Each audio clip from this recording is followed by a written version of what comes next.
even Joe Biden admitted to the cameras that even though the two-state solution, and everyone always rolls their eyes when the US says that, isn't going to happen anytime soon. So is there any progress, or is essentially the changing dynamics of the region putting the Palestinian question on the back burner?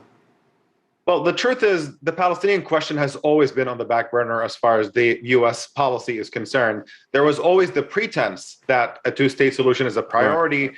But we've just reached a point right now where the extent to which the two-state solution has obviously been killed by Israeli policy, and Israel has made it absolutely clear that they have no interest in it, that the U.S. is simply embarrassed to pretend any longer that the two-state solution is a priority, and that's why you see Biden paying lip service to it, but also making clear with that disclaimer that it's not going to happen anytime soon. So what we effectively have is just the standard American policy of backing Israel no matter what it does, in a context in which every major human rights organization in the world now says Israel is practicing apartheid against Palestinians, and that is just fine with the United States. U.S. military funding continues uninhibited. U.S. diplomatic protection and cover continues completely untouched. And that is really the fundamental problem. And I think that there's something particularly distasteful in the Biden administration and President Biden himself describing American support for Israel in this context as a moral commitment, turning the entire concept of morality on its head at a time when Israel is violating international law and just completely abusing human rights and placing Palestinians in a situation in which they have not had freedom for decades, and openly declaring to the world that there will not be freedom or human rights for Palestinians.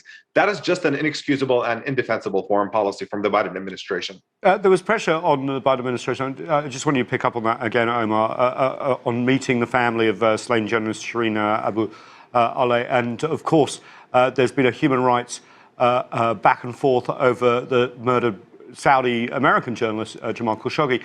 The difference of the way these two cases treated sort of does sum up a little bit the difference in the approaches to Palestinians and obviously the Saudis, doesn't it? It certainly does. And I think it's worth noting here that actually Shireen Abu Akleh is also an American citizen, exactly, a Palestinian American journalist. And yet the way the Biden administration has been treating this case has been utterly disgraceful. They're effectively running interference for Israel and whitewashing this crime. You've had eyewitnesses on the ground who have confirmed who is responsible. You've had multiple independent media investigations by CNN and the Washington Post and the New York Times, all pointing the finger to the fact that Israel carried out this killing, with CNN going as far as to describe it as a targeted killing, given the fact that it was carried out by a sniper, very precisely repeated fire at where Shireen was.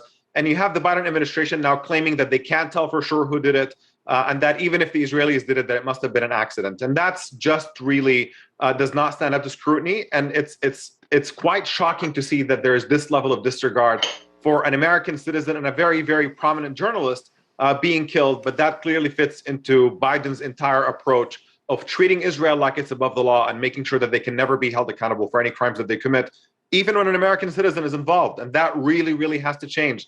It's good that there are increasing voices in Congress right now who are demanding more meaningful accountability for this killing and a more serious investigation.